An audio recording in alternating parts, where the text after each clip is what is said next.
Okay. Okay, it is 6 p.m. Call the August 11th County Board meeting to order. Do the Pledge of Allegiance and stand for a moment of silence. Pledge allegiance to the flag of the United States of America and to the republic for which it stands, one nation, under God, indivisible, with liberty and justice for all.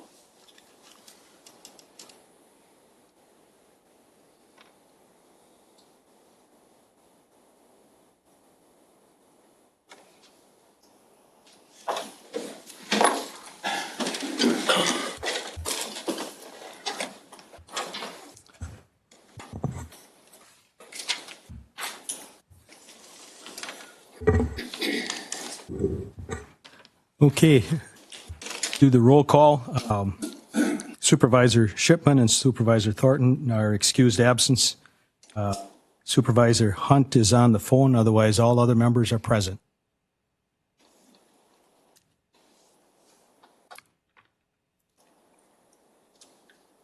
Next, we have approval of the agenda. Do I hear a motion to approve tonight's agenda? So move. Okay, is there a second? Second. Okay, motion's been made and seconded to approve the agenda, and we will do a roll call vote. Supervisor Michelson, Yes. Supervisor Kervina, Yes. Supervisor Eisenhuth, Yes. Supervisor Ives, Yes. Supervisor Hunt,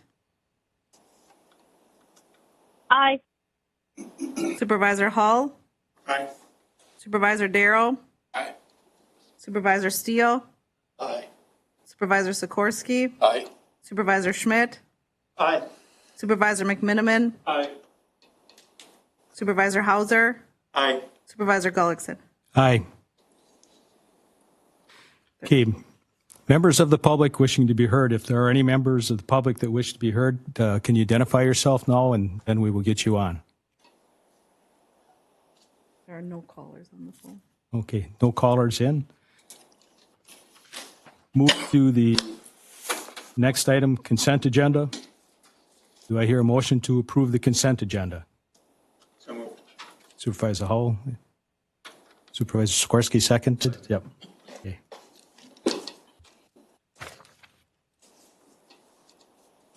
All right. We got to do roll call vote here also, so we'll have the clerk call the roll.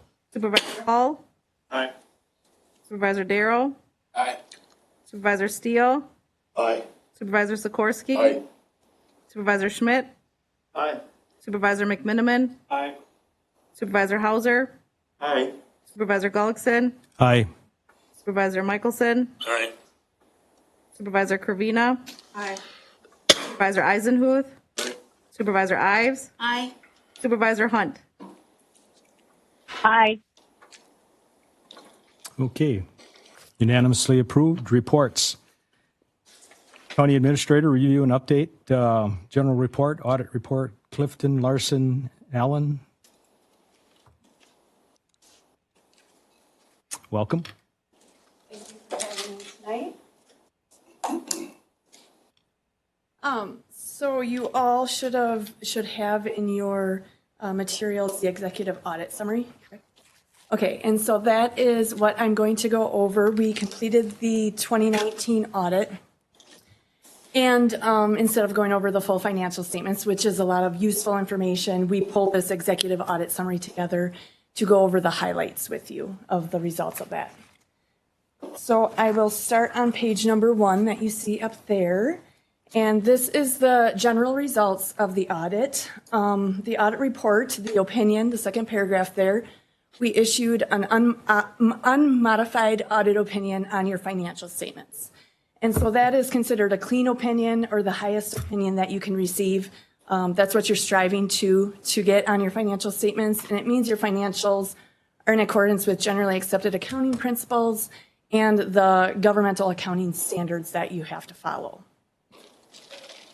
As we go through the audit, we also need to, or are required to report to you any significant deficiencies or material weaknesses that we see in the internal controls as we're performing those audit procedures. And so here you will see that we are reporting one significant deficiency, limited segregation of duties. And what that relates to is in the different processes, disbursements, payroll, receipting, journal entry process. In those different processes, to have a complete segregation of duties, one person shouldn't really have access to the different parts of that process. They shouldn't be able to initiate the transaction, reconcile it, or report it. And so overall, the county has a good set of controls in place, but obviously it's not cost effective to maybe hire more people to be able to split things even more. And it wouldn't be efficient to do so as well. It's a continual process to continue to assess the controls in your processes to make sure that where there might be possible ways to insert a control to help mitigate or the risk of fraud or error occurring, you do so. So it's a continual process to keep looking at those processes and controls. Generally, we work with over 150 governmental entities in Northwest Wisconsin, and usually we have 2 other material weaknesses that we report as far as us helping to draft the financial statements and material audit adjustments. And so I just like to point that out because you don't see those. Melissa and her team does a fine job as far as helping draft the financial statements and pulling that together. And even in the past couple of years, we have had to make some material audit adjustments, and this year we didn't. So I like to point that out as well. Not only what you need to be aware of as far as that significant deficiency, but the improvements upon what's happened from year to year as well. And then the last paragraph on this page is the compliance and internal controls over compliance. And this relates to the grant funding that you receive from the state. Due to the amount of funding you receive, you're considered a single audit. And at this point in time, we aren't reporting any compliance issues there. I guess I kind of like to ask for any questions, if that's okay, before we move on into the numbers. Okay. Well, then we will continue on. And I'll actually skip over these next few pages. This is kind of just a general communication with you, but it goes over some of the estimates and just required information that we have to share with you. It includes those internal control findings as well. So we are going to go to page 8. Sorry, down one more page. There we go. Yep. Okay. So here we are going to start off looking at the general fund results, and this is your main operating fund of the county. And here we show a 4-year historical trend in comparison so that you can see how things have changed over the last few years. What we like to look at here, well, we start off with the assets, the balance sheet, the assets and the liabilities. And I won't go over every line, but just point out some that might stick out as far as how they've changed over the last couple of years. The one in the assets, the top section there that sticks out is the second to bottom one, due from other funds. And this is more or less just kind of a cash flow entry as far as in 17 and 18, the WRRWC fund had kind of negative cash flow at the end of the year because they were waiting for grant funds to come in. And so the general fund had to loan them cash, basically, at the end of the year. But you'll see in the current year, they didn't have that. I think you required the participating counties, the other participating counties, to front a little bit more of those funds. So then you aren't kind of in a negative cash state there for that fund. And so that's how it affects the general fund. But what we focus on here, if we can just go down a little bit more. What we focus on here then is kind of the net change in the fund balance and then what your fund balance is made up of. So you will see that the overall fund balance increased by 1.4 million. So that means the revenues exceeded expenditures by that amount. And that was coupled with some revenues being over budget as far as investment income being favorable and tax deed sales coming in higher than expected as well, along with some expenditures being under budget and continuing appropriations not necessarily being spent in 2019. And so that is part of why the 1.4 million positive change in fund balance for the general fund. You'll see there that there were transfers in of 3.9 million, which included 2.9 from the sales tax fund and 760,000 from the workers' comp fund. And so I'll talk a little bit more about that when we get to those funds. But that also, it was part of that $1.4 million increase there. So then what your fund balance is made up of, so your fund balance went from the 24.2 million to the 25.6 million.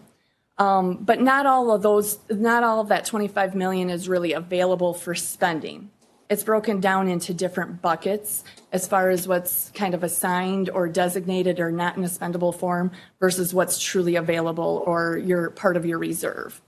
So you'll see in that fund balance section, the 25 million is broken down into 2 line items that are non-spendable. And so that is stuff that's up in your assets, your delinquent utility, your delinquent taxes, that you have as an asset, but it's not really in a cash form or in a spendable form. So we take that off the top, and then next you see the assigned fund balance.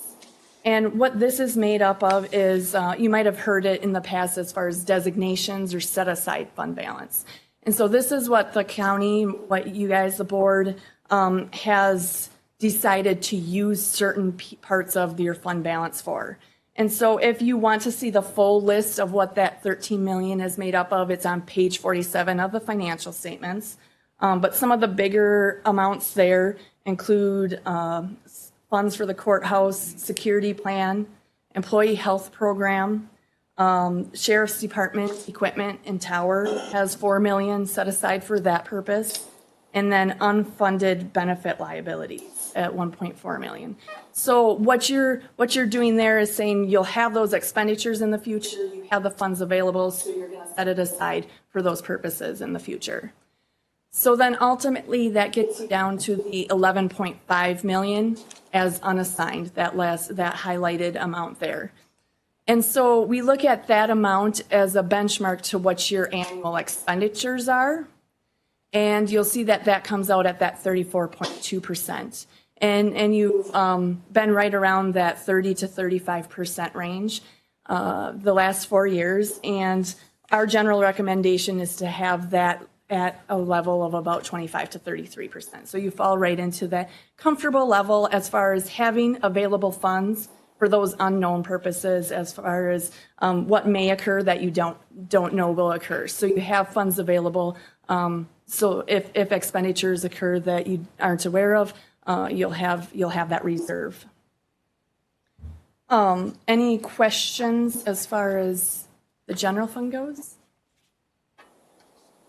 Then we will move on to the next page, 9, in item number 2, which is the special revenue funds. And here I'm not going to necessarily touch on every fund, just a couple of the bigger ones that have a little bit more activity going through them.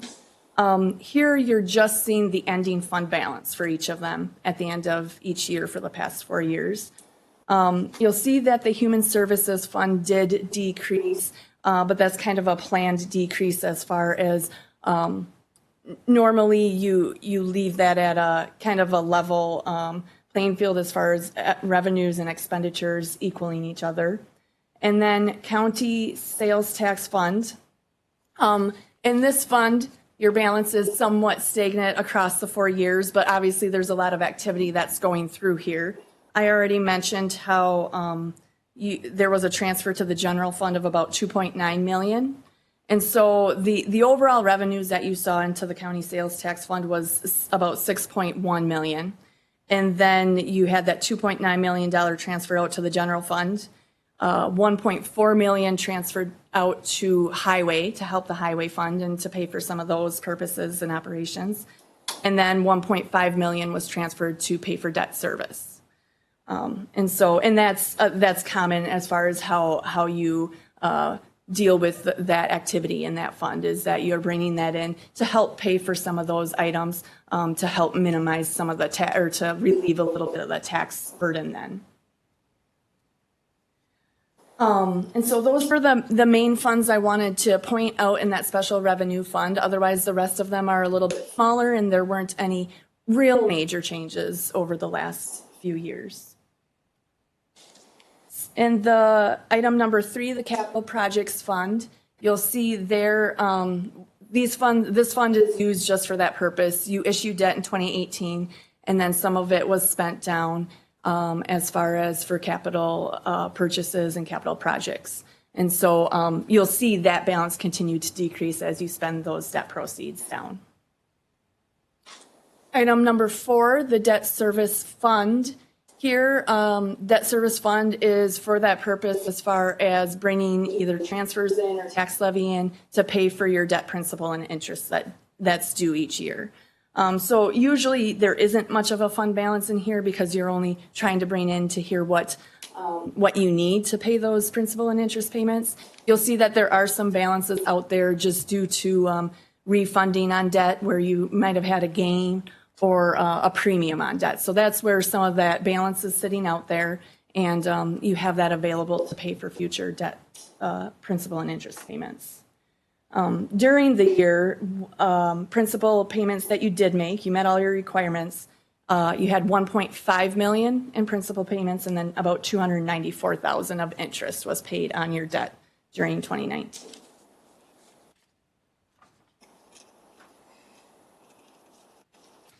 Then item number 5, we get to your enterprise fund. You report one fund here, which is called the enterprise fund, the farmland development.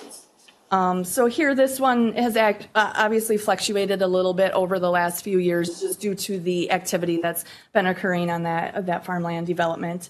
And so you'll see that this year, your change in net position was a positive 423,000, and that was because there was some sale of property out there. And so obviously this will fluctuate depending on the activity that you have out there from year to year. And obviously in 2017, there was big activity out there with fleet farm and other activity going on.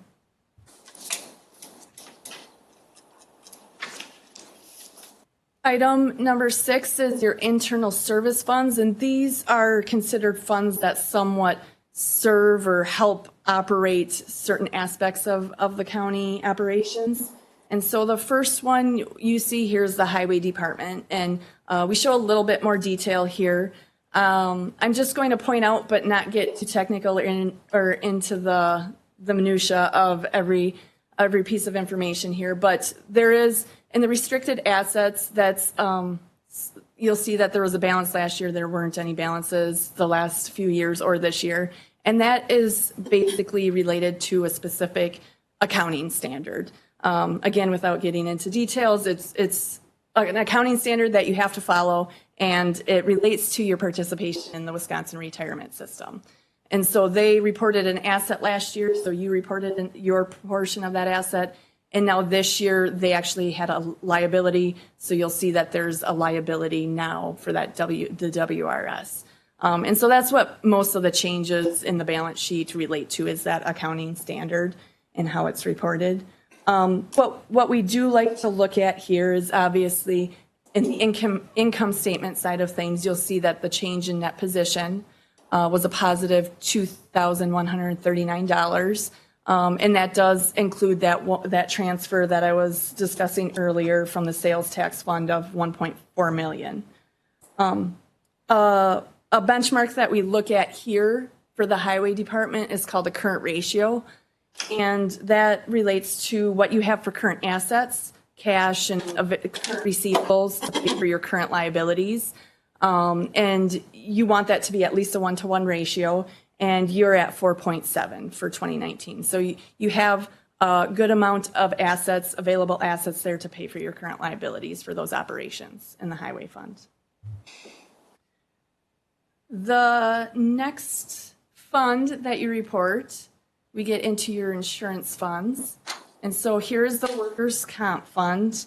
And I had kind of referred a little bit to this activity already, and that you've had positive claim years for your workers' comp in the last 4 years. And so you've actually been able to, your goal or your policy is to have at least a $500,000 fund balance or that position there.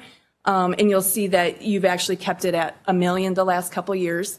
So that's at a good level, and you were able to transfer some of the excess out to the general fund there. So in 2019, you transferred $757,000 out to keep it at that $1 million level.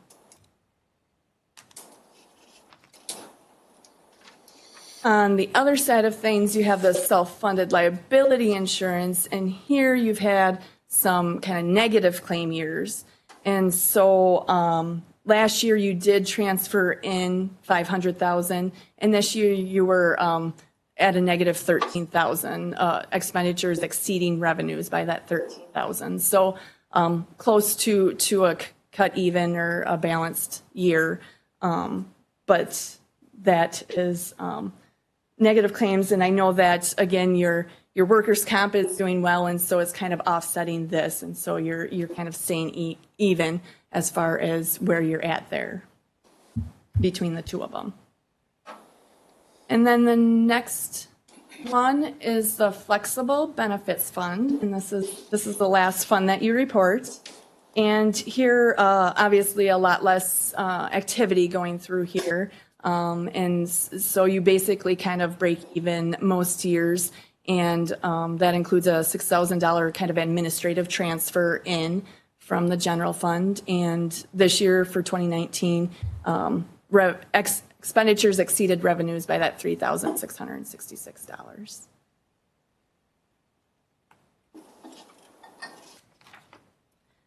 So that takes you through all the funds and activity that you have going through in 2019. The last item that we like to highlight is the long-term obligations that the county has. And here, the top part, you'll see the general obligation bonds and notes that you have. And obviously, last year you issued some debt, and so that went up, and now you paid some of that down, so it decreased.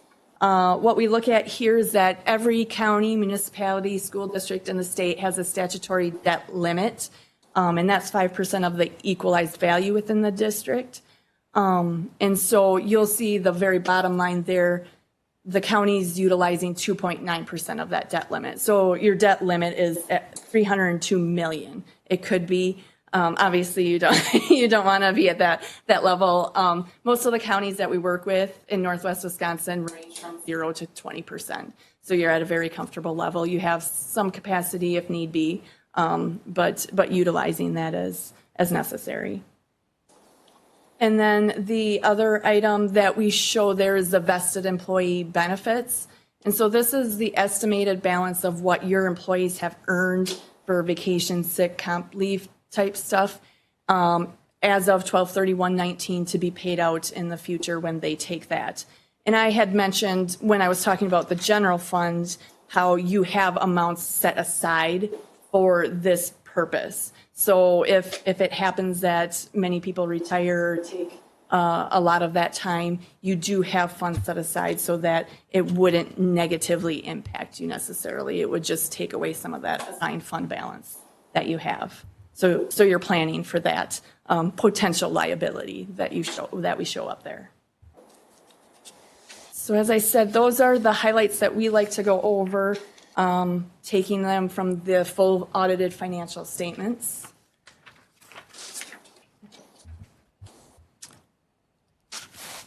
Any questions? Okay, thank you. Thank you. Department reports, IT Division 2020, Andy Bauer.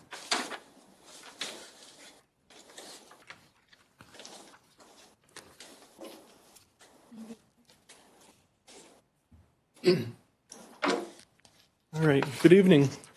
So I think everybody here has worked with me, but my name's Andy Bauer. I'm the IT director here for the county. Just kind of going to go over a few different things here, a little bit of orientation about the IT division, And then I'm going to also talk about an organization called SYNC that Chippewa County has been a part of for many years. That's got a lot of benefits that helps the county in a bunch of different ways. So just our mission statement, we're basically a service organization here at the county. We serve all the departments. We serve you as board members. We also do work for the city of Chippewa Falls that we contract with to provide them services throughout the year. So it's our goal to provide great customer service and then also to help guide the county with their technology needs in promoting things that are going to be the best fit from both a cost, reliability, and actual usability for the county. So this is just a quick organizational chart. There's 6 people in our division that are doing specific IT-related tasks. And then we added a 7th person, which is an application analyst last year that was approved by the board. Her name is Andrea Tweed. She's dealing a lot with the Human Services NetSmart Avatar program. So she's basically 100% of her time is going to that project and helping to keep that system moving along very well. Otherwise, we have a network engineer, we have a network analyst, a system analyst, a programmer analyst, and a tech support analyst. That makes up the team that helps to provide these services.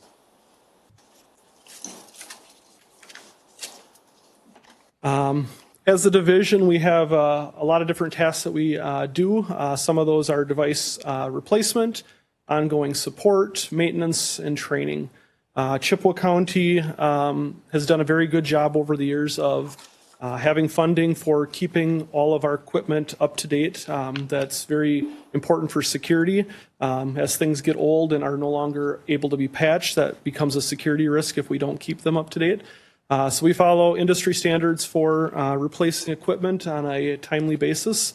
This is also very important because we run a 24/7 operation here with the Sheriff's Department, jail, dispatch center. Those things don't allow for a lot of downtime. So having a redundancy and high availability built in, as well as keeping technology replaced on a regular basis, is important for minimizing downtime.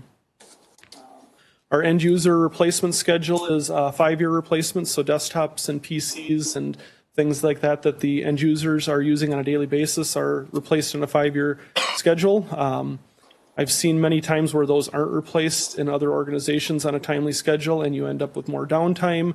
You end up with inefficiencies because things are running slowly and things like that. So it's very good that we've been able to maintain that here, and it eliminates a lot of headaches that the users would otherwise have to endure. We also take care of, like I said, all the break fix stuff, the help desk side of things. Last year we did about a little over 3,500 help desk tickets. It's a significant amount of tickets, about 13 per business day. So that really keeps us moving and making sure that we're getting those things resolved. They can be very minor things to complete, laptop or desktop down for end users. So we make sure we prioritize those to keep people up and running. We also have projects that we take on. Those can come in as CIP projects that you guys see. Otherwise, we have other procedures in place for departments requesting projects, social media projects. It could be new systems that are under that $50,000 CIP project limit. And so we go through and we prioritize those as they're coming in. We train all new employees as they come in. So on their first day of orientation, Barb, our programmer analyst, she'll meet with the new employees and go over a list of just basic things, very similar to what I went over with you board members when you guys started, just to make sure they have a good start to know how to log into things and so forth. And we're continuing to work on additional training for employees because security has been a big push. You hear about it all the time in the news where there's security breaches, and we're only as good as our weakest link, and there's more and more targeting towards employees and trying to do things like phishing or targeted phishing where they'll call you up, social engineering they call it, and try to get you to provide information that can then lead them to ways to get into the system. So we continue to send out notifications to inform people. We're putting together more training for that. So the other thing we do is regular system maintenance. Every Friday, we have a maintenance window from 6 o'clock in the morning till about 7:30, 8 o'clock, when we have the least amount of people on the systems. And that allows us to patch them, Windows updates, and so forth. So that's worked very well. We've probably been doing that, I'm guessing, for around 10 years now almost. And it just eliminates the downtime that users would experience during the day.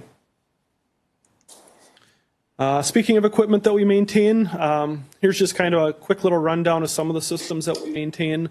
We have about 130 servers today. They're all virtual for the most part.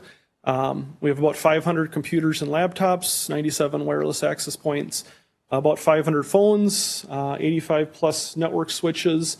Then we have virtual hosts, storage, firewalls, routers, and some other specialty devices. Typical replacement cycle for these is around 5 to 7 years. And one big note that I try to stress to people is that when we put something into the system, it's a lot of work to put it into the system, but after the system's up and live, there's still the ongoing maintenance that we have to do. So if it took us, 3 weeks, a month to put something in, it doesn't mean the project's done once we've gone live. It's going to be, a half an hour every month or every other month, whatever it ends up being per system, to keep those things patched and do routine maintenance. Just a little history that I like to give people.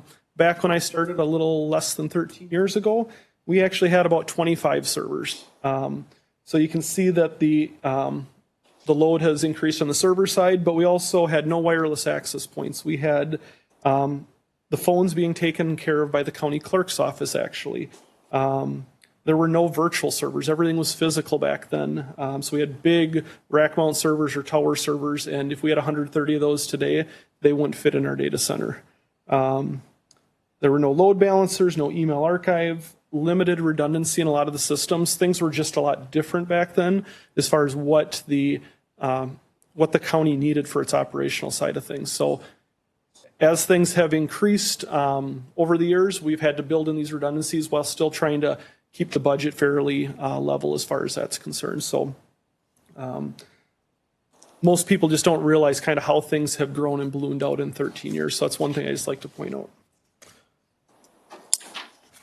Also, when I started, there were actually 5 members of the IT division. And so we've added 1 plus the person that does NetSmart. So we're up to 7 now. So it hasn't been the same increase in staffing over the years. We've tried to do things smarter and more efficiently to make sure that we're still keeping up with the times and getting the things done that we need to.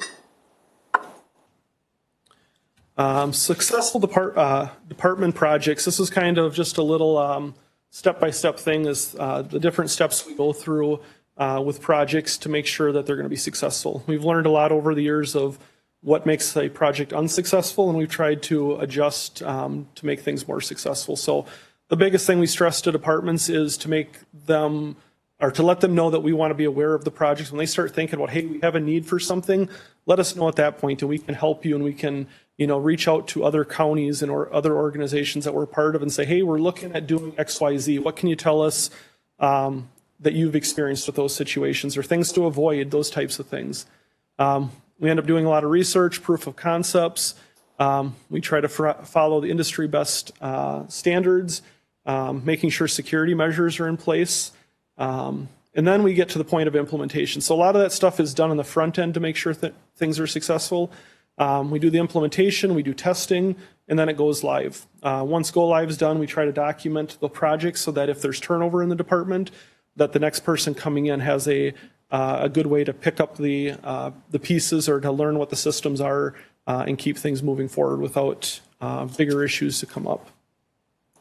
Like I said, we learn from each project to get better. And the other thing is, with all these projects, I try to meet on a regular basis with each department head to talk about projects they have coming up and find out, because sometimes they're thinking about things and they just don't think, oh yeah, we should talk with IT about them. So we'll talk monthly, bi-monthly with a lot of department heads just to pick their brain. What are some of the struggles you're having, or what do you see coming up in the future? And that's really helped to get things out in the open early and make sure that they're being thought of early in the process. So this slide, roles and value of IT, a lot of it is probably very self-explanatory, but department-specific savings, that's one of our goals that when we're working on things, is how can we save you money or save the county money. One good example that we had with this was with our phone system. When we took it over from the county clerk, we knew that we couldn't maintain it with our staff level the way it was. So we went through a process to upgrade that. And as part of that process, we ended up realizing savings in maintenance costs, as well as we changed service providers at that same point to obtain some savings. And then we also had soft savings of staff time for when there were phone moves or phone programming. The new system is a lot more accommodating to that. And we still have that system in place, and I think it went live in 2009 or 10, so we're about 11 years. We've upgraded some of the components within it, but the actual handsets that sit on the desks, they're still the same ones that we implemented back then. They're coming up to be replaced here shortly. Then we also look at what efficiencies it can bring to departments. One example of that was our document management system that we've implemented. Helps to eliminate paper. I know we have our finance group that uses it for all their accounts payable to basically save all that information so it's easily accessible when people are looking things up. Helps with the audit process quite a bit. Our HR department has used that as well for a lot of their storage of their documents for HR, register deeds, and it continues to grow. We have contract processes that we want to get into it. We have IT request forms that have been recently implemented. So it's been a very beneficial system. New security cameras have been another thing that has been very helpful in making things more efficient. We have cameras that are accessible by our dispatch center now, so they can see kind of what's going on throughout the courthouse, as well as our outlying cameras. They're a lot higher quality, so they can actually see what's actually going on versus trying to guess what they're seeing. And our jail uses that system as well, and it's been very efficient for them with being able to monitor the different areas of the jail.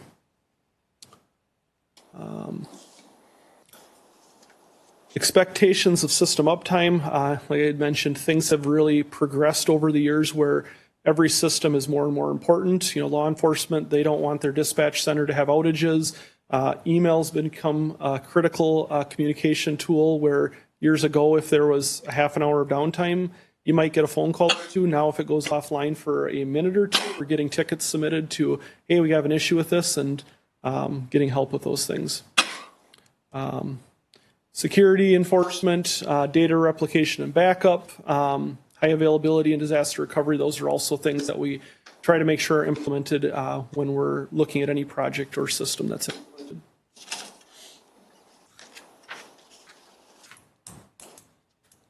With all this, the county has invested a significant amount of money over the years. Currently, we're probably just a little over $2 million invested, and there's a little bit of a breakdown here with data center equipment coming in at about $930,000.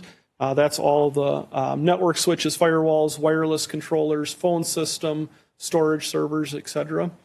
End user devices, so the laptops and desktops and monitors, we got about a little over $500,000 invested in that. And then one of the other topics I'll talk with you in future slides is the SYNC organization. Over the years, we've been a part of grants and investing into that organization, which is at about $670,000 today. When we look at our replacement funds for the technology, I just listed some of the previous years as to what the county has budgeted.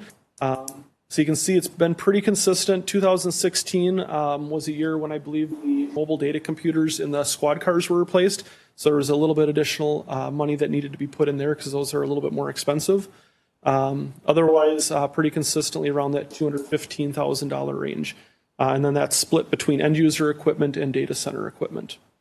On top of this budgeted dollars that you see here, there have been additional CIP projects that we've done outside of that budget. I have them listed here. In 2017, we did the camera project. That $150,000 was what was put into the IT side of things, and I believe there was also funding in the sheriff's department budget that funded that project. We did some courtroom updates in 2019, and then in 2020 we had the audio-video upgrades in this room, as well as the wireless that needed to be replaced, the wireless microphone systems in the other courtrooms.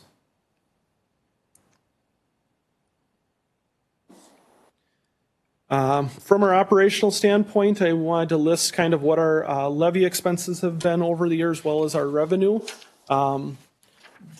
Our tax levy has remained fairly consistent outside of the increases for wages and benefits. And our revenue, we've continued to increase revenue each of the last 5 years, and we'll be increasing. 2020 was slightly less. I'll talk about that. But the other years we increased slightly. The revenue sources are the services we provide the city of Chippewa Falls, the RWC Consortium, and then Country and Rock Fest. The slight dip in 2020, that was a result of Andrea being hired as the NetSmart Avatar application specialist. So the amount of money that we were generating in revenue from our services that we were providing there went down a little bit because she was picking up a lot of the work for that. With the city of Chippewa Falls revenue, we're in the middle of a 3-year agreement with them where the amount that they pay for our services each year is going to be increasing 5% each of the 3 years. So before I go into sync, is there any questions that you guys have on the IT side of things? Mr. Chair, Supervisor Hunt? Okay, go ahead, Supervisor Hunt, and then Supervisor Steele afterwards. Okay. Okay, thank you very much, Mr. Chair. Just a quick question about twofold. First of all, I'm curious to know if we found that the COVID-19 impacts, going virtual as quickly as we had to, did that result in any fiscal change to the IT budget at all, and expenditures and things of that nature? But also, secondly, with the Country and Rock Fest being canceled this year, how is that going to impact IT as well? Yep, thank you. So the first question with the COVID-19 impact, I can let you know that I ran some reports on staff time to start with. We are at about 30% more help desk tickets this year at this point in time than what we were in the previous year. And a lot of that is a result of how quickly we had to roll people out to working virtually, implementing WebEx, VPN access, those types of things. It was just a big learning curve for staff. So there's a lot of tickets that came in about how do I do this? How do I do that? And so we were able to assist them with those things. As far as our expenses from the IT budget, they were fairly unaffected, except for the fact that we will be using some routes to recovery funding to deploy laptops to any employee that had a current desktop. In the event that we have school closures or flare-ups, if the courthouse needs to close down again, we want to make sure that staff that can work remotely have the tools that they will continue to work remotely so we can provide the services.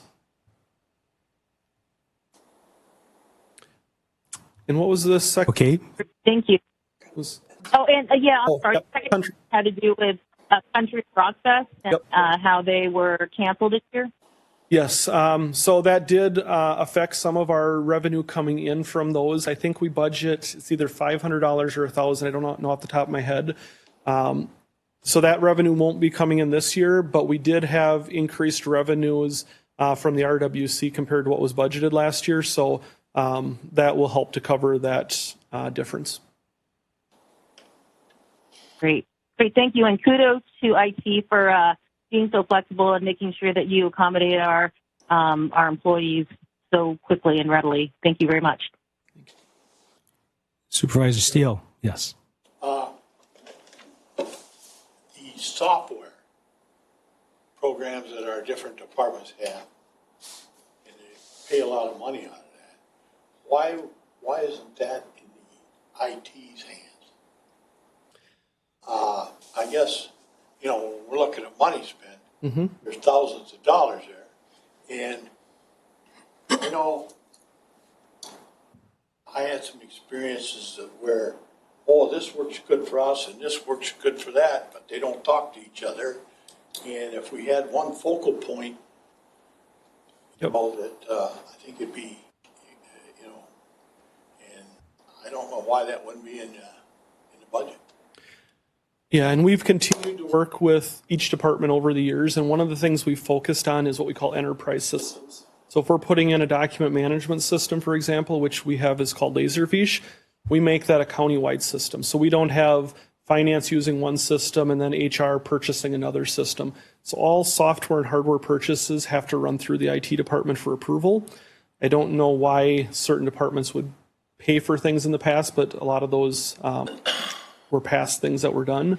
We have started to roll more systems into, for example, the security camera systems. They've rolled into the IT budget, where we have that in our budget every single year to pay the maintenance on the security system or the camera system. I don't know why all systems aren't like that. It would be a lot of extra work on our side. And right now our staff is pretty much at capacity, if not a little bit more. So if we look to make changes like that, it might affect some other things that we'd have to consider. Thank you. Yep. I have one question. So it says majority of information technology division operating budget if funded through tax levy. Do you have any tax levy dollars into this? IT is pretty much all tax levy. So you're independent? Yep, we have the little bit of revenue that was listed for the city of Chippewa Falls, RWC, and the Rockfest. The rest of our funding is through tax levy. It's through levy, okay. Yep. And of that tax levy, outside of our, I think I might have mentioned this, outside of our benefits and wages, 84% of that approximately goes to our maintenance contracts for security camera system, our Microsoft licenses that we have to pay yearly expenses for. So our budget is pretty slim outside of the maintenance contracts. So then the contributions, what percentage of your budget to these Chippewa Falls, the RWC Consortium and County Rock, do you have an idea what percentage of your budget that fills in? I don't have an exact number. I mean, we're looking at $41,000 in revenue this year on an $800,000 approximate budget. So that's, about 5% ballpark. Okay. That's just doing rough numbers in my head. I see Melissa looking. I was turning my computer on. Okay. I always get asked these tough ones. Yeah. So it is a small portion of our budget, actually. Okay. Any other questions on this before I? All right, so the second part of this presentation is talking about the organization called SYNC. SYNC stands for Chippewa Valley Internetworking Consortium. SYNC is what they call a community area network, a CAN. So back in 1999 is when SYNC was formed, and it all started as a result of organizations, schools, local government that were struggling with connectivity to their facilities. At the same time, the whole Y2K bug was really a hot topic, and how are systems going to handle that? So they started meeting on a regular basis. They would go out, kind of like a breakfast club. They'd go out, they'd have breakfast, and they talk about their challenges.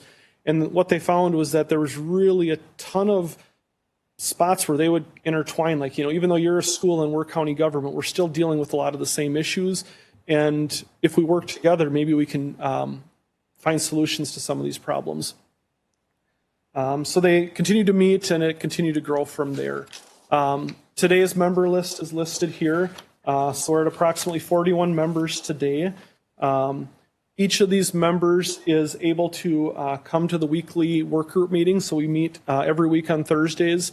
Right now we're doing them all virtual, which is showing some efficiencies, but also, as you guys know from virtual meetings, it's some challenges for communicating in these meetings. But so these members are all able to come to the meetings, and we talk about different challenges. We talk about, connectivity needs and things like that. And it's all about trying to collaborate to get things done more efficiently and to save basic taxpayer dollars when possible. The SYNC group does have an application process. So if there are people that want to join, there is a process on the website that they can go through. And when SYNC is looking at them, they look to make sure that they align with SYNC's purpose. So not every business would qualify to be a SYNC member. But it's a lot of it's your schools, it's your local government, health systems, libraries. Those are the main organizations that we see today. And so if there's other organizations that are looking to join, they would go through the process, and it would be evaluated with the process that they have in place.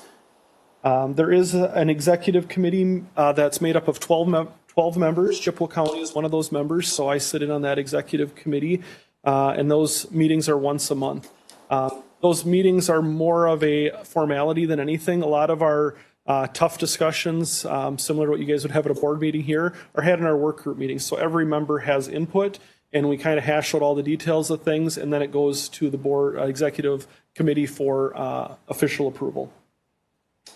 There are also 4 officers. There's chair, vice chair, secretary, and treasurer. I am actually the vice chair at this point, so I represent Chippewa County in that function.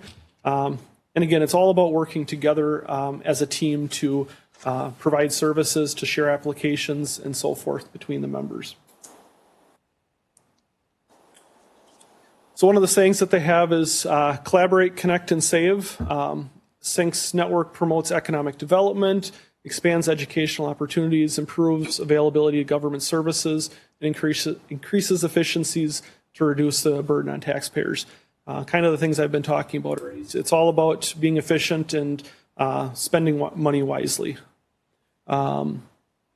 SYNC is also, with the consortium, the model that they have is that nobody owns the fiber that we have in the ground. So there's approximately 230 miles of backbone fiber that has been buried in the ground over the years.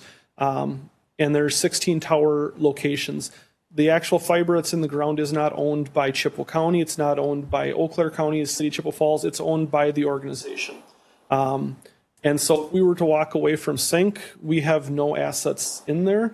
And there, I guess that was done specifically before my time with a purpose that, you know, to protect the assets and so people aren't coming and going and all of a sudden we're missing chunks of fiber that were put in by a specific organization.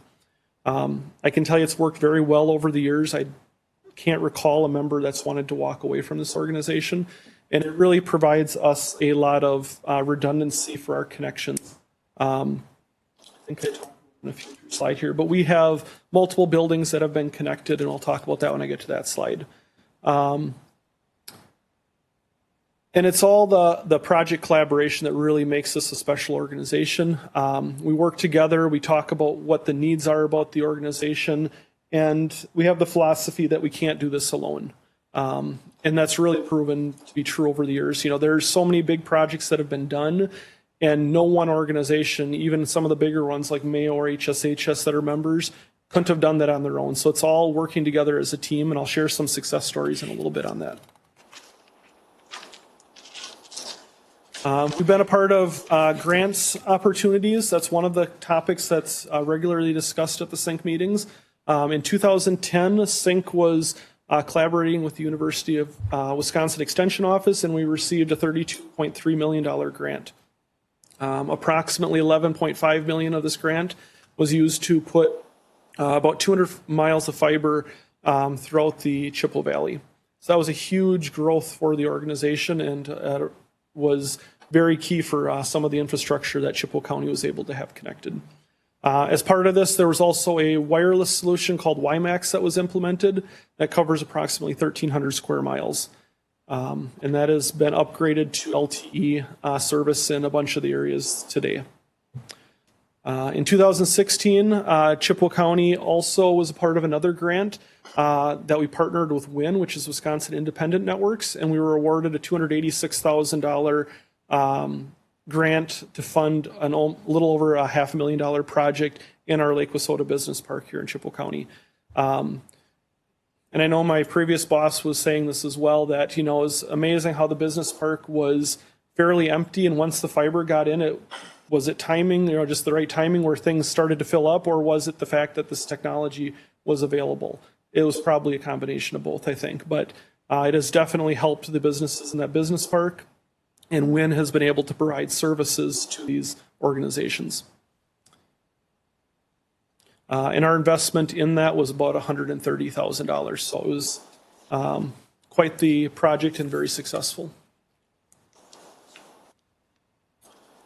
So the best practice model, SYNC has been known to be a role model for the community area network philosophy and how we use intergovernment agreements and memorandums of understanding to have agreements between different organizations and get the job done. And like I had mentioned, if one member should choose to move on and not be part of it, it's not going to cause us issues, and the other members will still be able to enjoy the benefits. Sync is a low or no cost or no ownership model, so no one organization owns any of the fiber. And as a CAN, there's minimal fees. Basically, the fees cover the locates that we have to do for the fiber that's in the ground, so that they're not dug up when there's construction projects. It's also for maintenance, for example, out on County S and Q where they're putting the roundabout in. The fiber was running along that road, and we actually had to lower it about 3 feet. So our maintenance fees that we pay every year paid for that to be done. We didn't actually have to shell out more money as Chippewa County. It was the Sync organization that paid the bill to have that lowered. So it gives everyone a very level budget to maintain. You don't have to worry about big spikes because of construction that might be happening in an area. There's also a lot of redundancy built into the network. There's things built that are called rings. So basically, if a backhoe cuts one section, there's another path that it can take to get to its destination. And that's very important for all the critical infrastructure that runs across this. We have hospital systems, we have our dispatch center, redundant data centers, and such that just rely on this being up. And if we didn't have that redundancy, we'd have to purchase additional services for that redundancy. So this is a big cost savings for us. And all of the members help to maintain this network. So it's not one organization that is taking care of the whole network as a whole. It's each individual member plays a role in taking care of when there's issues with construction projects or when there's new fiber that has to be installed. Every member is chipping in to help with those projects to get them completed.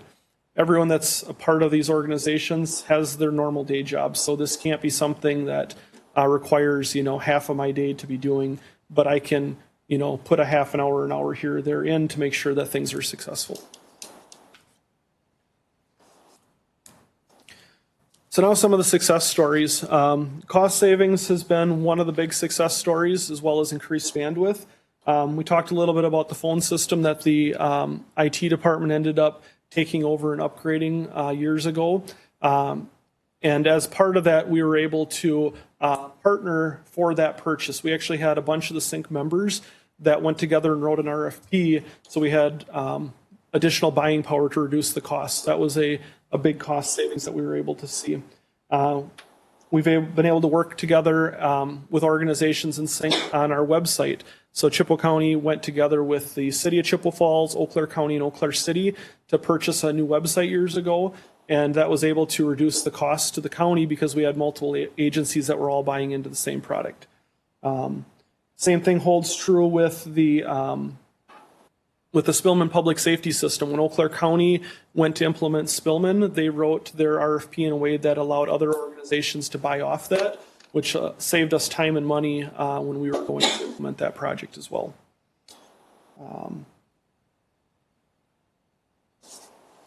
We've also been able to work together with different organizations. We work together with the City of Chippewa Falls significantly, and it keeps getting to be a tighter and tighter bond between the county and city for IT projects.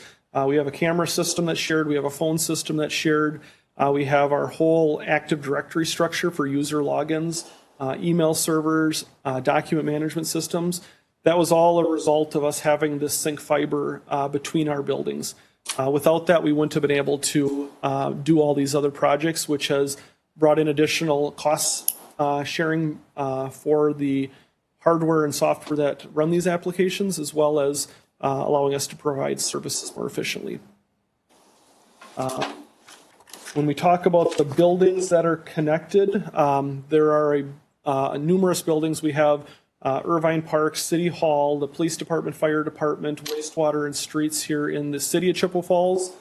From the county side of things, we have all of our, we have a handful of tower sites, Lake Hallie, the new one that'll be going online out in Wheaton, Bloomer, New Auburn, that are all on the fiber network. We have the gun range, the hot mix plant, and our main highway shop up on Grand Avenue. So those are all buildings that have been connected using the Sync network. Without these connections, we would have been paying for leased lines with less bandwidth than what we could have gotten with these. We also have a redundant data center that is located down in the City of Eau Claire's building. So we work really good with the City of Eau Claire for sharing data center space. And I think any of you that have done a tour of the data center, we've talked about this a little bit. But basically, we swap space in the data centers. We don't have to exchange funds because they have a rack of equipment and we have a rack of equipment in their data center. And it's worked out for providing offsite storage for backups, for our camera system, and so forth. Touched a little bit on the shared purchasing. The other thing is technical knowledge. With a smaller IT staff like we have, not everybody's going to always know the answer to everything. So we have a technical group that gets together in the SYNC organization, and we can share knowledge. We have email addresses for each other so we can bounce ideas off each other and ask for help. Like, hey, we're seeing this error message. Have you guys ever seen this? And it's been very beneficial for helping to fix issues as well as to grow all of our knowledge. And we talked about the shared locate costs. That's all part of our SYNC maintenance fees that we pay. This past year, just so everyone is aware what our SYNC maintenance fees cost, it's about $17,920 we pay a year to the SYNC organization to be a part of the organization. And if you look at the amount of buildings and amount of applications, the things we're able to share, that's just a drop in the bucket as to what it would have cost us if we didn't do that.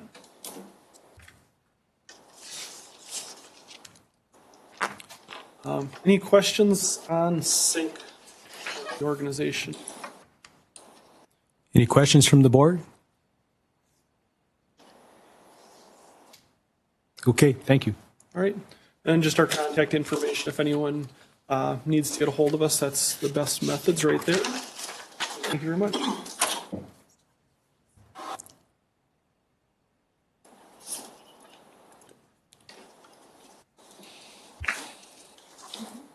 Okay, financial update, Melissa Roach.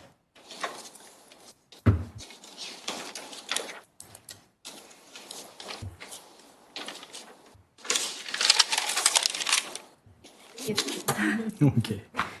All right, I'll try to make mine short and brief.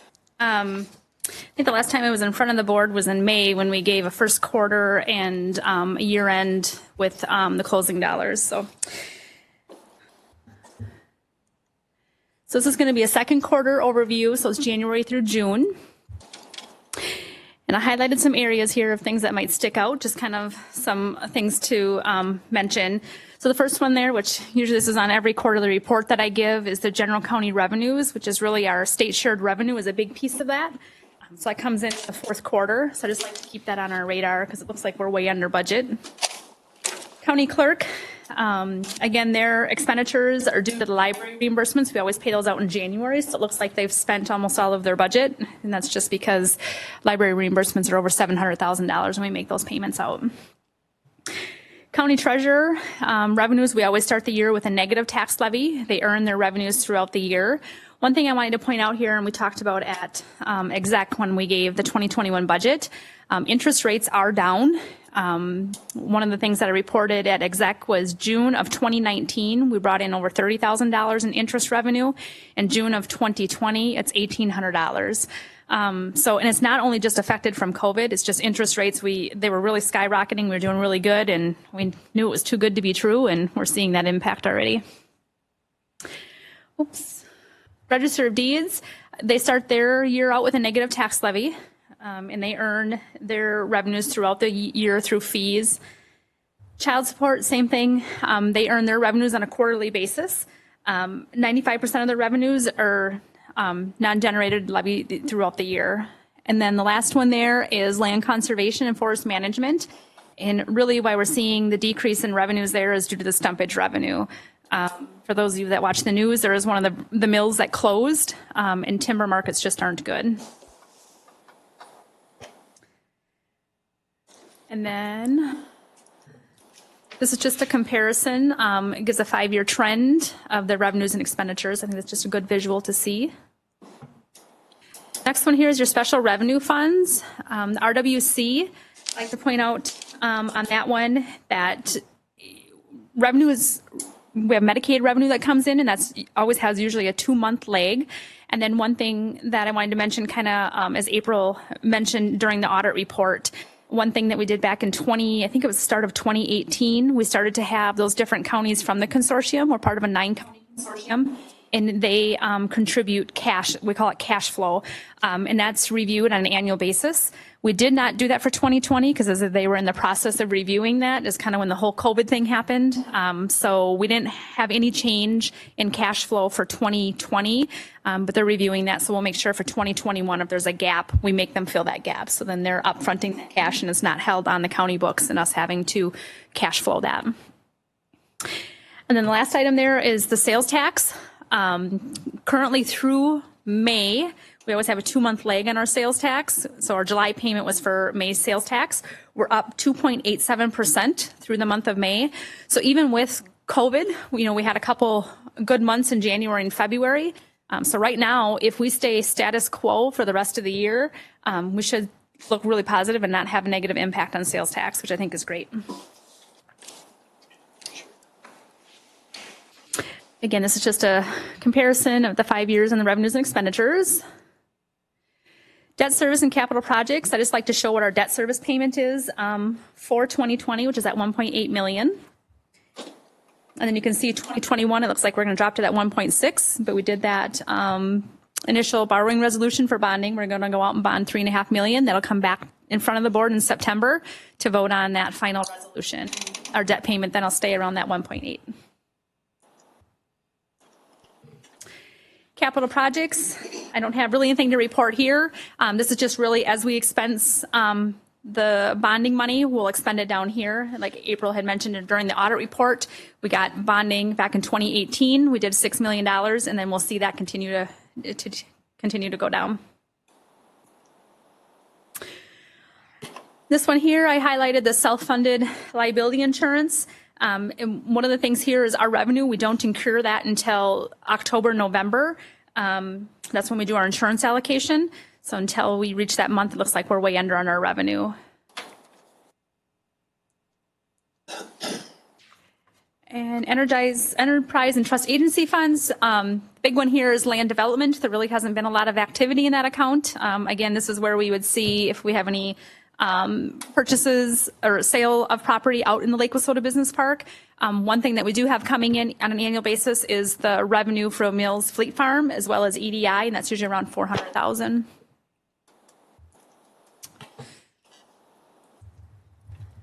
All right, and these next couple slides, I just thought it was important since I think it was last month or maybe the month before, Randy gave a COVID-19 update. So I thought since I was doing my quarterly presentation, I would just give an update on where we were with that. So this slide here is showing our different buckets of money that we're getting. So the different funding that is available for the COVID.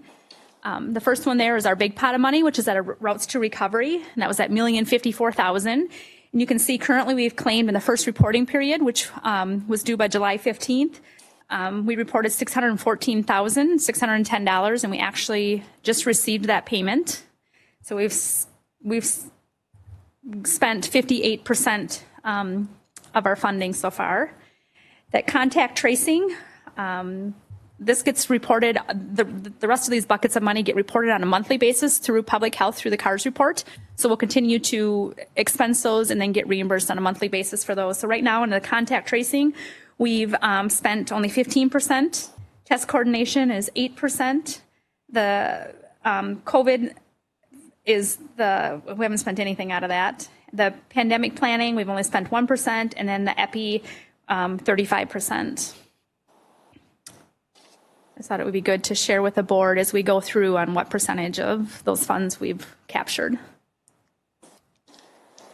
This is the same cash analysis that I showed at the last meeting for the COVID related. Just kind of wanted to show we're watching this on a monthly basis so we can see if departments are starting to see an impact, whether it's revenues or expenditures. So I compare it 2018 and 2019 average compared to the 2020 average as of June. Things are pretty level and status quo, which is good to see from a financial perspective. And then just one thing I made a note over to the right-hand side. If it's red, it means it's good. If it's black, it's bad. And then like I highlighted last month, the general revenues, why it looks like we're way over budget on that is because, again, that's that state shared revenue, and then it's our sales tax that we get on a monthly basis.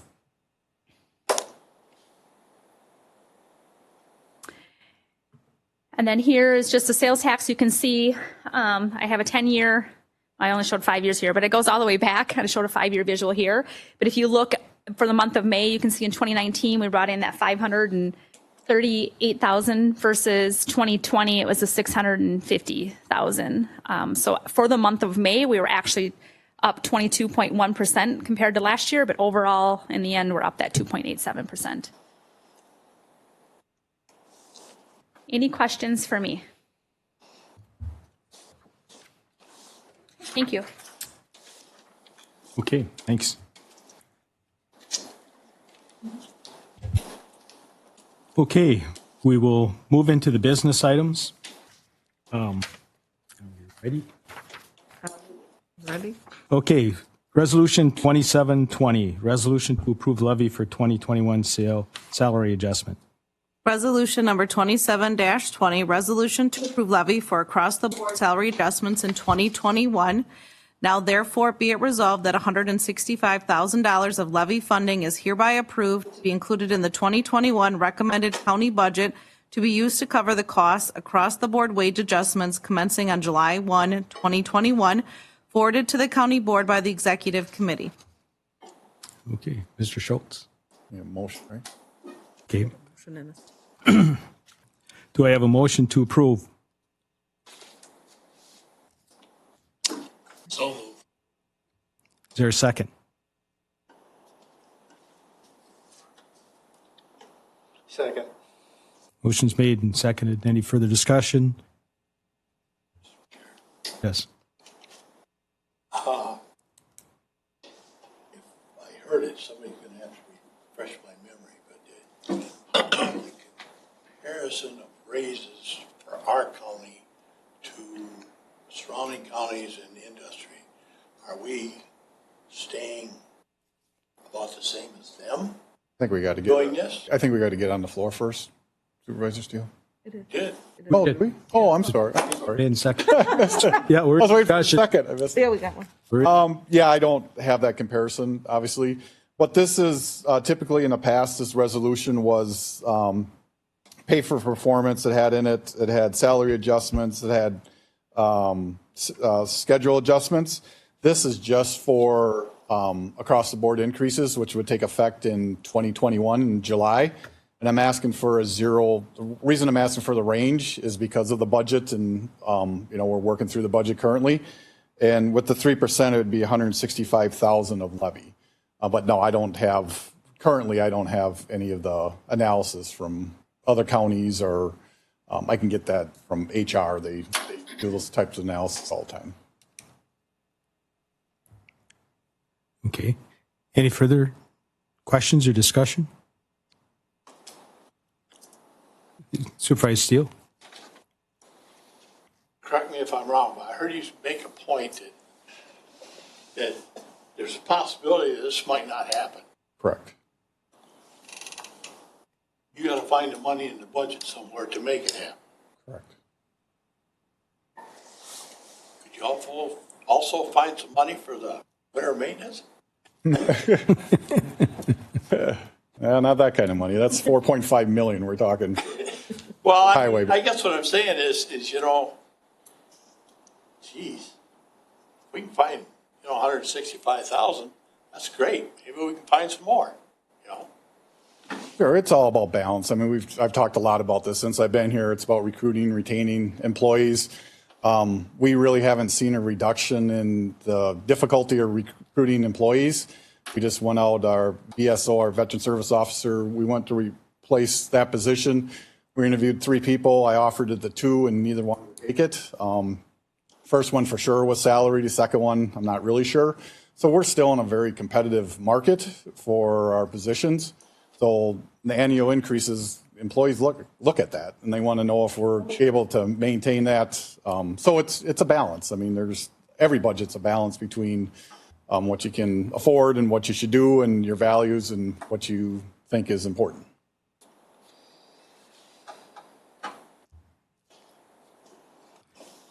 Okay. So I've got it straight. So are you asking for a comparison from the county, Supervisor Steele, or what? Ask if there had been one done. Okay. I guess where I'm coming from is a lot of times I hear, well, Clare County does this and Eau Claire down County does that, and they're doing this with pay, and we should be doing it comparable. And Eau Claire County's having people take furloughs and stuff now. I don't hear about, well, let's do that too, you know. And God forbid, I don't want anybody or furloughed, but I just wanted to see if there was any comparison. And we should stay competitive. There's no question to retain good health. Yep. And I think, I mentioned in the past, you're going to see other counties in a different position than we are because a lot of them use sales tax for their operation budget. We've been very fortunate that we don't use a lot of sales tax for our operation budget, and we don't use current year sales tax, which I know Eau Claire County does. Many counties do. It's pretty normal, I would say. So they're seeing if there is a decrease in their sales tax, that's the hit they're seeing immediately. We're not seeing that because obviously, first of all, our sales tax is actually higher, but we don't rely on that like a lot of counties do. Okay. Yes, go ahead. Supervisor Hauser? Yes. Does this mean there's the cost of living increase is built into the 0 to 3% for all employees or for selected employees? No, it's a cross-board increase for all employees, except for me, who's under a contract. Okay. Any other questions? Any other questions? Yes, Supervisor Schmidt. Just as point of information, my understanding is that we have to approve the final increase, whatever you decide it's going to be with the budget process anyway, correct? Oh, correct. Yeah, this sets money aside for the levy up. Sets money aside, and the reason I'm asking for the 3% is that's kind of the range that you always kind of look at, 0 to 3%. If I go through the budgets, and we're currently this next 2 weeks, Melissa and I spend a lot of time together with department heads trying to come up with a balanced budget, obviously. If we can't come up with that, we'd have to reduce what that percentage. Yeah, you guys have final say on all that. Okay. Any further discussion? Okay. Hearing none, we will then call the vote. Supervisor Michelson? Aye. Supervisor Curvina? Aye. Supervisor Eisenhuth? Supervisor Ives? Aye. Supervisor Hunt? Aye. Supervisor Hull? Aye. Supervisor Darrow? No. Supervisor Steele? Aye. Supervisor Sikorsky? Aye. Supervisor Schmidt? Aye. Supervisor McMiniman? Aye. Supervisor Hauser? Aye. Supervisor Gullickson? Aye. Motion carries. Resolution carries. Okay, Resolution 2820. Resolution to approve application for CDBG emergency funding. And is Jessica online? She's on the Okay. screen. We need a motion. Yeah, well, I got to read it first. Oh, I'm You sorry. gotta read. But actually, can I read it by title only? Oh, no, not this one. Never mind. Resolution number 28-20, resolution to authorize a cooperative application with Eau Claire, Pierce, and St. Croix counties for community development block grant emergency assistance funding for flood damaged housing. Now therefore be it resolved that the Chippewa County Board of Supervisors does hereby approve and authorize the Chippewa County Housing Authority as agent for Chippewa County to prepare and file an emergency assistance application for funds under the CDBG EAP program in accordance with this resolution. And be it further resolved that Chippewa County is hereby authorized to enter into a cooperative agreement with Eau Claire, Pierce, and St. Croix counties pursuant to section 66.0301 of the Wisconsin statutes to process the submission of the application for these emergency funds, with Chippewa County acting as lead agency to submit the application to the Department of Administration, Division of Energy, Housing, and Community Resources. And be it further resolved that the county board chair is hereby authorized to sign all documents necessary to effectuate this resolution on behalf of the county, forwarded to the county board by the executive committee. Okay, do I hear a motion to approve? So moved. Supervisor Howell, second. Second. Supervisor, was it Darrell? Yep. Yep, okay. Okay, discussion. Jessica. Yes, thank you. I'm Executive Director of the Chippewa County Housing Authority. And so Chippewa County has a current grant for the Community Development Block Grant Small Cities Housing Program that the Housing Authority does administer on behalf of Chippewa County.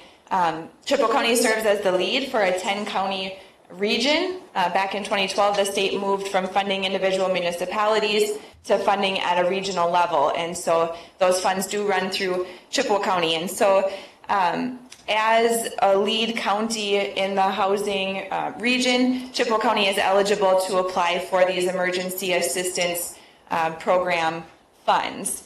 And so I've been working with emergency management staff in Pierce and St. Croix counties, as well as Eau Claire County. We have identified a total of 120 properties that were impacted with flooding from some heavy rainfall over a several-day period. So Housing Authority staff has done some pre-screening.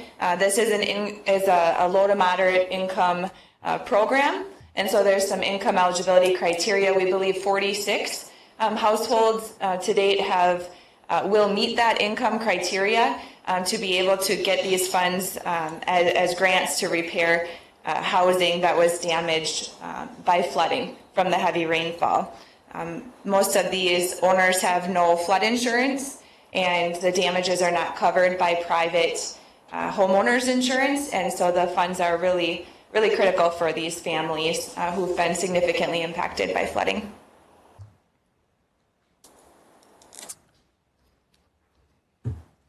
Okay. Any questions or on this? Anything else, Jessica, or is that it? Okay. I guess just to say that the funds would come through a contract amendment with our current active grant with the CDBG program. So that's all I have. Okay. I'll ask one more time. Any other questions from the board? Hearing none, then we will call the vote. Supervisor Hall? Aye. Supervisor Darrell? Aye. Supervisor Steele? Aye. Supervisor Sikorsky? Aye. Supervisor Schmidt? Aye. Supervisor McMiniman? Aye. Supervisor Hauser? Aye. Supervisor Gullickson? Aye. Supervisor Michelson? Aye. Supervisor Kervina? Aye. Supervisor Eisenhuth? Aye. Supervisor Ives? Aye. Supervisor Hunt? Aye. Okay. Motion carries. Okay, move on to Resolution 29-20, resolution to create part-time community health epidemiologist position in 2020. Resolution number 29-20, resolution to create a part-time community health epidemiologist position in 2020 in the Department of Public Health. Now therefore be it resolved that effective upon passage of this resolution, one, a part-time community health epidemiologist position is hereby created in the Department of Public Health, and be it further resolved that this position shall be fully funded with funds from the Wisconsin CARES Fund, the Routes to Recovery Fund for 2020, and be it further resolved once these funds are not available, CCDPH would use the funds from the previous Administrative Assistant 3 position and other grants to cover the part-time community health epidemiologist position, and be it further resolved that this position may be eliminated by the county administrator if the necessary funding is no longer available, is reduced significantly, or requires levy funding to make it viable.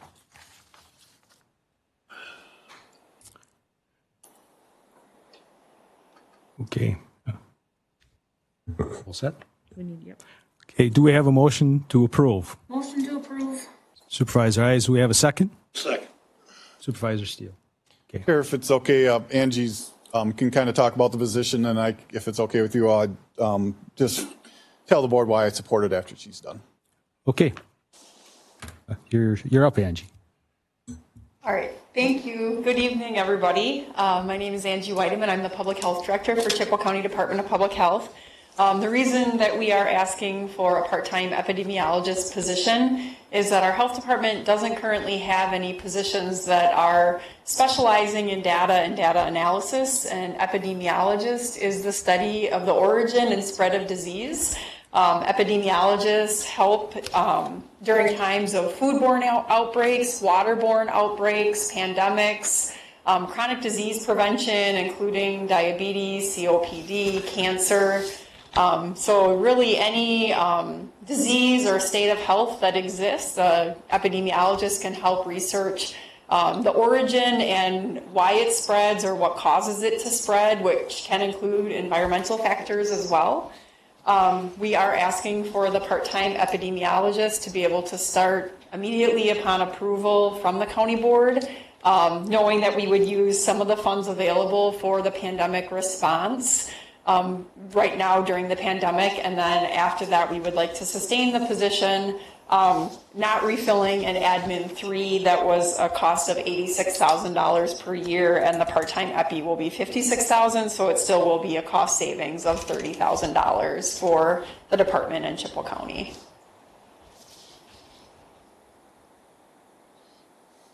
Okay. Okay. Yeah, when Angie first came to me with this position, obviously for 2020, I was fine with it, especially with the routes to recovery. They actually set money aside just for this type of position. It was the next year I was concerned about. Obviously, we pretty much have, put out to the department heads that we're not looking at new positions for next year. But she did eliminate a position. This actually freed up about a little over $20,000 in levy.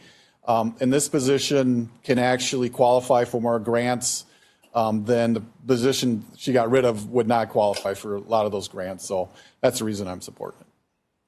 And also we can utilize it in other divisions or other departments.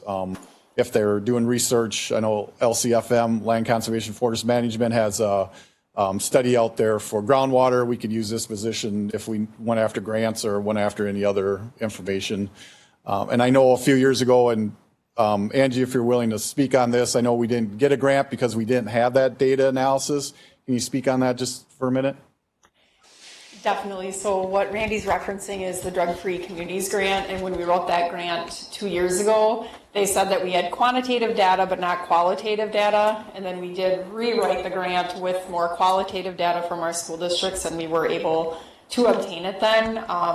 Thankfully, in the health department, we do have a community health planning and promotion specialist, and that is somebody that started last August, and they do write grants, and they've brought in $635,000 to Chippewa County and the health department, but it benefits many departments and the county with things like suicide prevention, AODA prevention, our drug-free community grant, and it really helps to have an epi work hand in hand with a grant writer, because a lot of grants you have to show that you have the need and that the community has the need for the grant, and when you can show that with data, that is extremely helpful in attaining grants. Okay. Any questions from the board?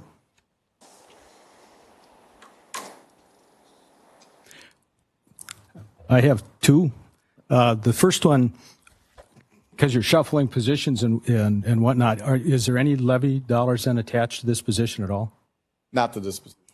Okay, so there's none. The second question, and in land conservation, we've been talking about this with the nitrate issue that is cropping up not only in Chippewa County but statewide now. How would this position be able to work with that? And Angie, I direct that to you. Okay, thank you. I wasn't sure. Thank you for clarifying. Yeah, so this position would be able to work with the departments of Chippewa County that are looking at the nitrates, but also the State Department of Health Services, specifically the Bureau of Environmental Health would have interest in this, and our epidemiologists could work with the Environmental Health Department at the State Department of Health Services as well. So would be able to incorporate many different departments of the county as well as the state. Okay. Thank you. Any questions from the board? Any other questions? Supervisor McMenamin. Yes. Couple of questions also. I guess first is what's the recruitment for this position going to be like? What do you anticipate? Are there people looking to fill this position? And that's my first question. I'll give you my second one right off the bat too. Is Chippewa County unique in the fact that we do not have an epidemiologist? Great questions. So first of all, as far as health departments around the state having an epidemiologist on staff or not, it does vary around the state. So there are some health departments that have epidemiologists and some that do not. In some states, it's common for every health department to have an epi. For example, the state of Ohio. We just became a nationally accredited health department, and 2 of our site visitors were from Ohio, and they were shocked that we do not have epidemiologists. They're becoming more common in Wisconsin in health departments. Some health departments have chosen to hire EPIs just because of the pandemic, but many of them had or wanted an EPI prior to the pandemic. You ask another really good question about recruitment. Depending on the area of the state that you live in, it could be harder in certain areas than others to recruit epidemiologists. Throughout my 4 years as a health director, I've had 5 different epidemiologists that live in the Chippewa Valley reach out to me. There are not a lot of epidemiologist positions open in the Chippewa Valley, and so I am hopeful and think I have good reason to believe that we will be able to recruit for the position based on the number of people that have reached out to me looking for epidemiologist work in the area. It is a very specialized position. And many people that are epidemiologists, they go into studying things like infection control, community health type jobs, medical backgrounds, biology backgrounds, things like that. Thank you. Okay. Any other questions?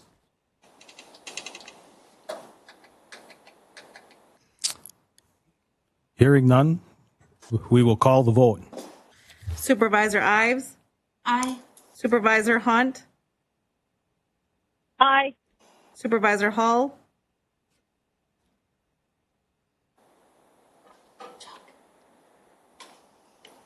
Chuck?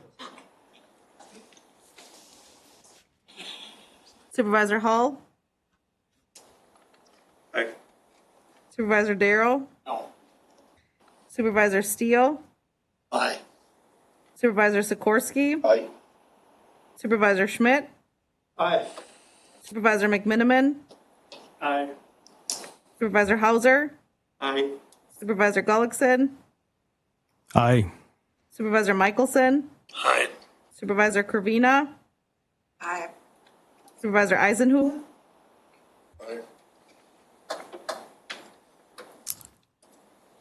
Motion carries. Okay, Thank you. thank you. Okay, go on to ordinances now. Ordinance 920, ordinance to amend section 2-84, parent A of the Chippewa County Code of Ordinances regarding the Aging and Disability Resource Center Board. This is second reading, so we will be voting on this. Do I have a motion to approve? Motion to approve. Okay, Second. okay. By Supervisor Ives and seconded by Supervisor Steele. Okay, Yeah, I'll throw it to Leslie. She's downstairs, so thanks, Leslie. okay.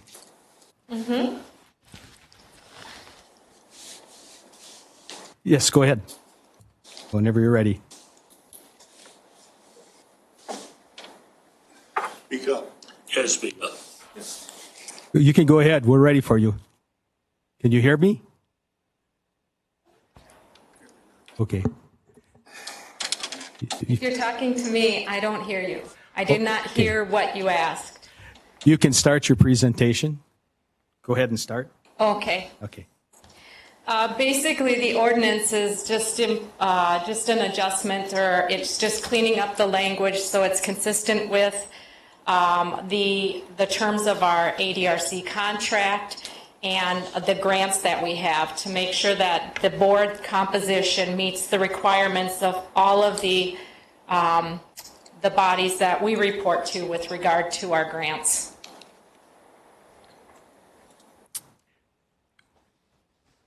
Okay. Any questions from the board? And I don't know if she can hear them, but any questions from the board? Okay. Hearing none, we will call the vote. Supervisor Ives? Aye. Supervisor Hunt? Aye. Supervisor Hull? Aye. Supervisor Darrow? Aye. Supervisor Steele? Aye. Supervisor Sikorsky? Aye. Supervisor Schmidt? Aye. Supervisor McMiniman? Aye. Supervisor Hauser? Aye. Supervisor Gullickson? Aye. Supervisor Michelson? Aye. Supervisor Kervina? Aye. Supervisor Eisenhuth? Aye. Okay. Motion carries. Ordinance 920 is on the books. Thank you. Okay. Under communication, we don't have anything, agenda items for future consideration.